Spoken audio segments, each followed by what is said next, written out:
I have gotten over 125 comments on my recent video regarding Marste Beauty, and the pre-order debacle that has really got me like the math ain't mathing sort of thing. So if you guys missed that video, go check it out. But we are talking today. I have receipts for you guys from you, from the people who purchased the House of Marste eyeshadow palettes, and what you guys have been giving me the evidence in the comment section of that video. So you guys want to go check out that videos. I'm going to leave it linked for you, but if you guys are new here, my name is Staci. This beauty channel literally exists as a journalistic marketing lens on the beauty space. Unbiased journalistic lenses to expose the truth, more or less. And I do talk a lot about beauty news. I have stories like this. But Marste is a brand owned by Marlena Stell, who is one of the original influencers in the beauty space on YouTube. She had a makeup brand at one point in time. It was called Makeup Geek. That brand closed down. There's a whole story behind it. I actually have some videos on that as well. And then she opened Marste, which is like a mixture of her name, Marlena Stell. She married them together, and then we have Marste. And she first launched with perfume. Then she went into color cosmetics, and she announced a pre-order in January of 2025 for 3 eyeshadow palettes. And here we are in August, and there's still no eyeshadow palettes. Now, definitely go check out that video about her explanation of the entire process, but to give you guys a little bit of a breakdown on that entire process, because it was a big one. Britt Clark initially posted this over on her TikTok. I did cite her in my previous video, and basically there was an email that was sent out from Marlena and the Marste team. We don't really know if Marlena has a team or not, but in any case, it was sent out to anybody who had ordered the pre-orders.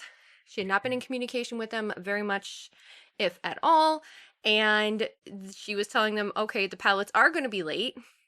They were supposed to be launched in March of 2026, and it was August 5th when this initial email was sent out, and it was announced that the pre-orders for the palettes were not going to be ready until October of 2026, and that was like their latest estimate.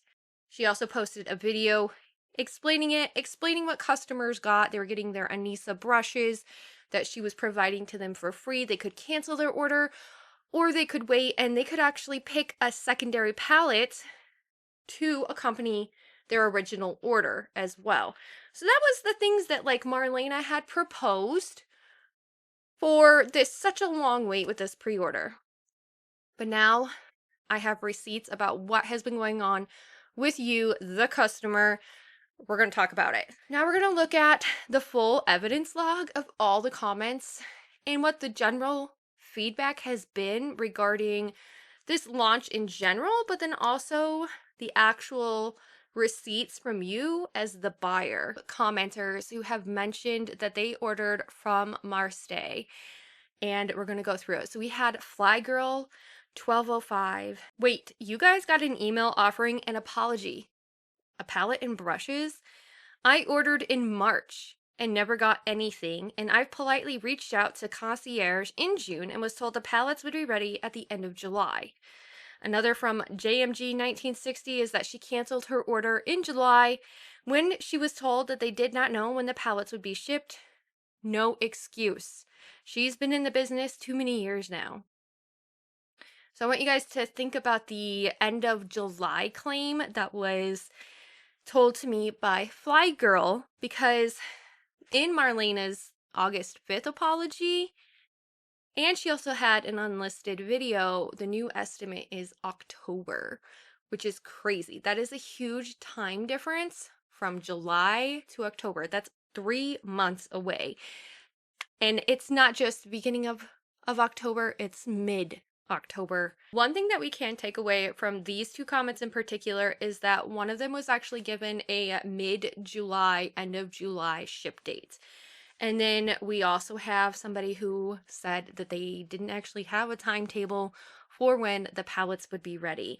And this is not a consistent ship date approximation by the brand. This is not a, a definitive ship time, which tells me that the brand honestly had no idea and they were just throwing out random dates to possibly appease customers. And the thing that we really need to focus on is the fact that they were future dates that were 4 months apart, and there was no systematic broadcast from Marlena also regarding these ship dates. So, in my first video, I did say that Marlena and her brand, Marste, they had been completely ghost radio silent. In some ways, that is true. They were radio silent on that. There was no official announcement on the Marste Instagram. There was no official announcement on Marlena's YouTube, even though she has been posting consistently, might I add, on her YouTube, with no update as regard to the pre-order for these eyeshadow palettes.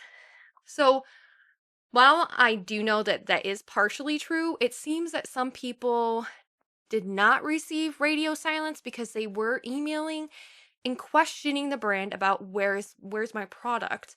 So I wanted to get into that. I have 3 different buyers who actually commented on this, and they didn't have radio silence, but nothing was broadcast live either to update on the Instagram, on the Marste social channels, or even on Marlena's social channels in general. So I stand by what I said where there was radio silence. It was only when probed privately that they gave any kind of feedback. Trinity's Adventure 95, she is a self-disclosed buyer, which I don't have like screenshots, which I do need to make note of, but she did say, thank you for making this. I did order 2 of the eyeshadow palettes I contacted last month, and she had commented earlier in August. So when she says last month, she's meaning in July. I contacted last month. I will probably cancel my order. What made me mad was not keeping people informed. She found time to make videos and yet can't even address or update people. Then we have Jody Girl. She's also a self-disclosed buyer. She wrote that in April she received an email with basically the same message that was given in August, minus the personal circumstances part. That time she offered a complimentary discovery set of her perfumes or a short consultation. I chose the latter. Never heard a peep back. So Marlena had offered something at that time for the people who had originally ordered back when the pre-order opened, a discovery set or a short consultation, and she did not follow through on that promise. Then we have Gina Zimmerman, another self-disclosed buyer, in my comment section. She said, I haven't gotten mine and have written her multiple times and sent emails. Crickets. I can't figure out how to cancel the order and get a refund. Next, let's talk about the refund or the free palette plus the Anissa brushes that you are getting if you bought the palettes, keeping in mind that she promised perfume or a free consultation to buyers a couple months back, and they didn't receive that either. She has a full refund option, which some of my commenters have said they don't even know how to request a refund, and that the concierge email that was provided to them is not responding. Now, we have Fly Girl and we have Gina, who were both buyers, and they reported no email, no cancel button, no reply from their concierge email at Marste. And for the buyers who did get it, I have Mel's7360. How is she going to honor shipping 2 palettes when she's struggling to get out 1? That is an excellent point. And we have Log81427, making me wonder what the actual benefit margin is on these palettes, because that's a huge loss. Offering a free palette to anybody who is keeping their order.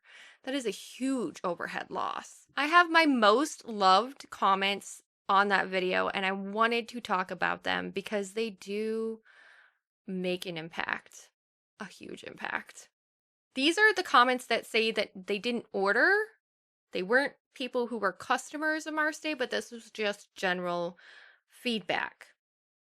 But I think that they matter because it shows you the overview of this entire situation and what the audience has come to the conclusion of, even without buying the product.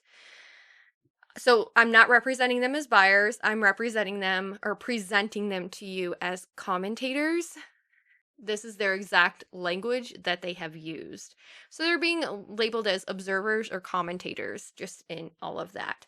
Susan Goodman, she said it's almost like she came up with an idea, put it in the public for pre-order, and then decided to actually create it. Raw material and quality control should have been figured out before offering a pre-order. Over 62 reactions, likes to that comment. I have Ashcraft, who also said the way the pre-order was set up made me think that they had things ready to go but didn't want a bunch of pallets in storage. I can't understand why quality wouldn't have been dialed in. Over 30 reactions to that one. Happening, 21 reactions to this comment. They wrote, if QC was still an issue 5 months after the ship date, I also don't understand why ready to ship meant or what it meant back in January. And all of these observers who did not purchase the palette but watched that video, they all came to the same conclusion, the same logical conclusion that was documented by the buyers in my comment section as well, is that there was something amiss that was not adding up with the entire pre-order process of the Marste palettes in general. So there have also been some hypotheses that have been floating around regarding the House of Marste, Marste Beauty eyeshadow palettes. And let's look at these because I think this is relevant too, and then I'll give you guys more information. So there is a financing hypothesis, and I've seen this brought up a couple of times, is that it is also observer driven. I've had some people comment this, but it's also debated. It seems like she needed to secure financing or she didn't have the full backing to order these products ahead of time. So she used the palettes as a pre-order to get the financial backing to actually place the order with whatever lab she was working with. And that was the commentary from 3 to 4 people that I saw at least in my comments section. Now, I'm not going to assume that this is the case. I have seen other videos talking about this situation. Not many, but I have seen some. And Tina from the Fancy Face, I will leave her video down below. She made an excellent point in her video along the same lines of maybe she didn't have the capital to fund it, so she used the money from the pre-order to fund the order, which we have seen from a lot of indie brands that this doesn't happen. Independently owned beauty brands don't do pre-orders like this typically, and it is a reputation like downer. This can really ruin a brand's reputation. If you do a pre-order, if you fall off the map, you don't ship the product, and then where's your money? Where did your money go? I also wanted to take a look at industry corroboration, and I was watching a video by Anglica Nyqvist, and she did mention, she talked about the whole Marste, House of Marste issue pre-order in general. She's a beauty brand owner. She owns Singe Beauty. So she is very familiar with the way that small batches go, with the way that creating your own product goes. She has done a pre-order before on one of her palettes. That was because it got like kind of delayed in shipping, but she had it on the way to her warehouse to be fulfilled. And so she did a pre-order for her first ever eyeshadow palette launch. But she did have something to say about that. From someone who, again, I own an indie brand, and I don't maybe like I own an indie brand, but I do know how it is to deal with delays. Like sometimes that's the fan, and you just can't fix it, and that's why I've never liked pre-order. With pre-orders, I only think the only way I like pre-orders is the way that I know Adept has done it, and I know other brands have done it too, when the product is already shipped. The product is already shipped and it's due to come in at this time, and you can secure a copyright. I don't like when people do pre-orders for things that are not done. And that's what I think about this Marste thing. She said, I don't like when people do pre-orders or things that are not done. And that's what I think about this Marste thing. These clearly were not done in production when the pre-order started. Then Anglica also walks through the ladder that every brand typically goes through when they're doing product development.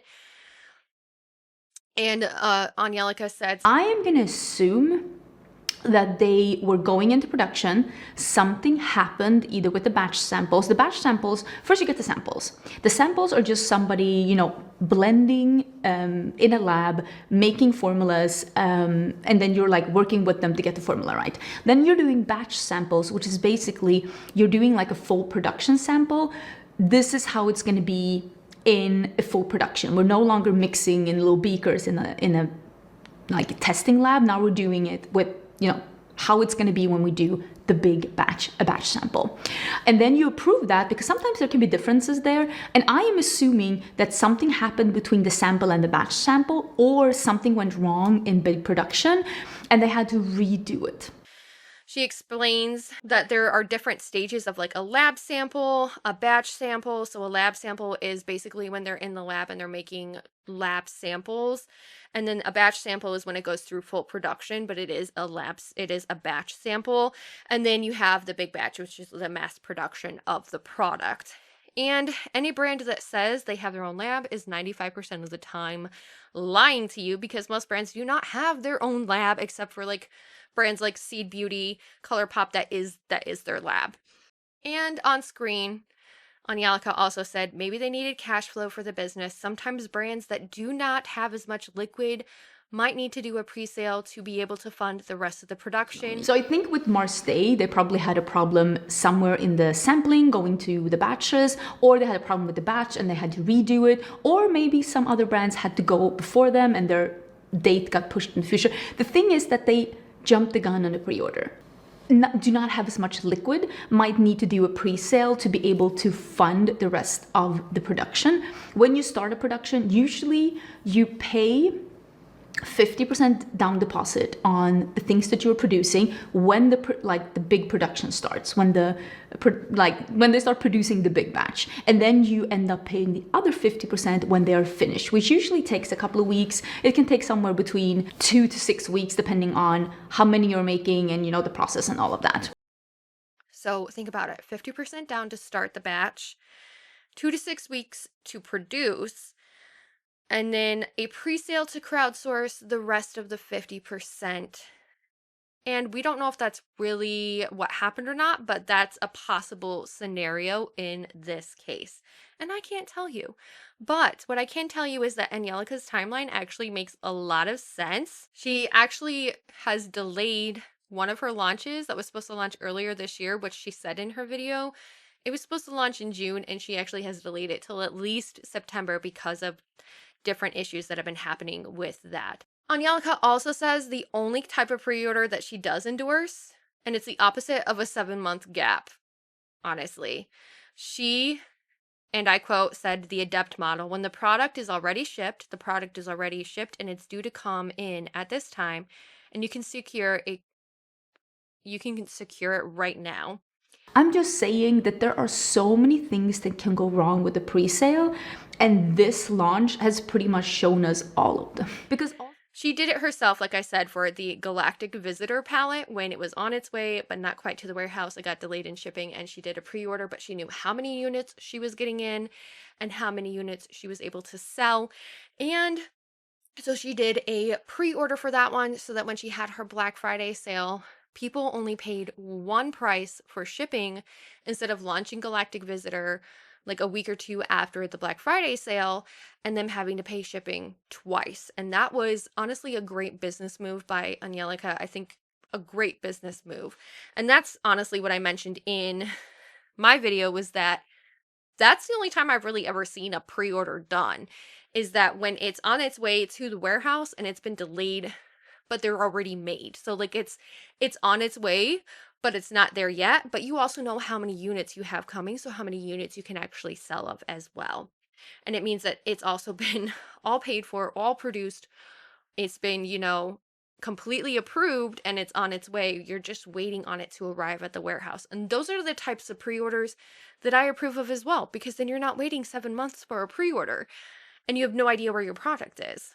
What does this bring us to at the end of the day? We have a lot of feedback from a lot of people who are self-disclosed buyers of the new Marste Beauty palettes. Some people have communicated that they have not received any kind of communication even after the August 5th email. They're like, wait, you got an email? I didn't even get an email. They didn't even see the actual video apology from Marlena. And some other people said that they reached out to the brand back in the middle of the summer, so like June, July time. They were offered something for free. They never received it either. Now, I have not actually seen anything on social media regarding the free Anissa brushes that were shipped out from Marste, from Marlena Stell herself, to the people who decided to keep their order. Now, usually I got wind of this entire story from Britt Clark. She was in the original video. I've not even seen her post about I got my free Anissa brushes. So it is interesting to me that it's been, 20 days since that email was sent, and I haven't seen anybody say anything about receiving their free Anissa brushes from Marste either. So if you have received your free brushes, leave me a comment down below. I want to know, did Marlena follow through with that first promise of sending you brushes that were ready to ship, and you wouldn't have to wait for them to come with the rest of the palettes? I now have so much more evidence when it comes to this entire situation. I could not give you an official verdict in that first video solely because I didn't have all the information in front of me. I didn't have the evidence from you, the viewer, about how the entire order process went down, about how the entire timeline went down, and all of these comments. I really want to say thank you. By the way, thank you so much for interacting with that video. Let's talk about the verdict. Quality control is still underway with these palettes 5 months after March 15th, and it does not hold up to a reasonable basis claim for a 60-day promise made in January. And an undisclosed personal circumstance, by her own words, was not an excuse, but let's face it, it was an excuse. This is my verdict on the entire thing, and I really want to highlight on this. The receipts are in. Marlena has owned a brand before. She knows how this works. I don't even know if she actually did pre-orders with her Makeup Geek. I don't know. But she is a business owner. She's been a business owner before. She does have resources. She had somebody who not only built her Makeup Beauty, Makeup Geek Academy, but she has somebody who built Marste. She has the capital from the fragrances. She has run a business before with Makeup Geek 1, the makeup portion. And the simple fact that she has held out on her customers for over 7 months to give them a lead time on product that they have already pre-purchased and paid for. Nobody has really talked about this controversial subject at all or held her accountable for the fact that she does know how business works. Marlena Stell is not new to the beauty industry by any means at all. Marlena Stell is not new to the concept of selling makeup, and she is not new to the concept of a pre-order because she does buy her own beauty products. She gets them in PR all the time, and she's doing reviews. She's not unfamiliar with the entire process. She's even said it herself that she is not unfamiliar with it. She says and claims that she's a formulator. She's the one who called out Jaclyn Hill with her lipsticks. But now that it comes down to Marlena being hot water herself, nobody is holding her accountable. And the receipts aren't lying. Something is going on with this pre-order that just doesn't add up. People are being promised things that are not being delivered on. And we have proof of that from the self-disclosed buyers and your receipts as well. So that leaves me with a checklist that I'm going to give you guys. It's a consumer toolkit to vet out when a pre-order is happening. Is there a firm ship date that is marked with that pre-order? Is the formula and manufacturing already locked in or still sourcing? Sometimes they disclose it, sometimes they don't. And they will also say, like, it's been delayed in shipping, but it's due to arrive at the warehouse in a week, like what Anglica Nyqvist had announced with Galactic Visitor. What is the refund mechanism before you pay? I've had so many comments about people who said they've requested a refund and they have not gotten a refund, and they've not heard from the concierge email from Makeup Geek either. And where will updates live? And also ask yourself if this is more of an adept model where the product is already shipped, you have a 1-week pre-sale, or is it a 7-month pre-fund? And that's something that you definitely need to make note of. So if you guys found this entire breakdown of the comments of the evidence that we have available to us from all these self-disclosed buyers and how it contradicts what's been going on with this entire launch, please make sure that you guys subscribe. And I hope I get to see you in my next video.